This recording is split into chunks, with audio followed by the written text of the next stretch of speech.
So make a fist to squeeze the tag to the top of my skin. And when I approach the device, it opens the Facebook page I set it to.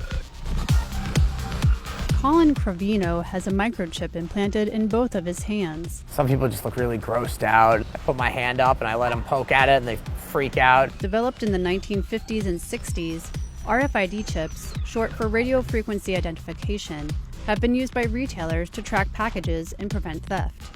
Farmers use the chips to keep tabs on their livestock. Pet owners use them to identify their cats and dogs. And lately, members of the so-called body hacker movement have been implanting RFID chips under their skin, programming them to perform various tasks. Colin Crovino, a smartphone repairman in Brooklyn, New York, uses his chips to open his front door. He found them on a website called Dangerous Things that sells implant kits and offers user tips. I came across it when I was doing research on the Samsung deadbolt that I bought.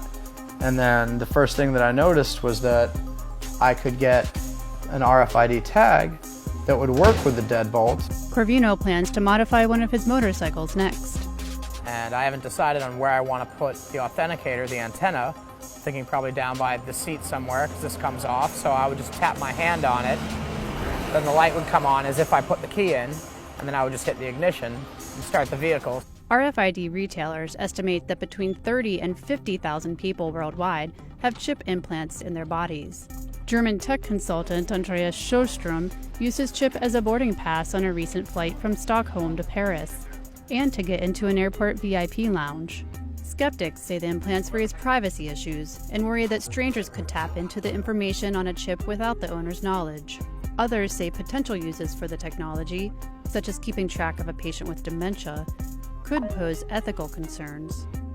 But Crovino and others see a future where technology and the human form will merge.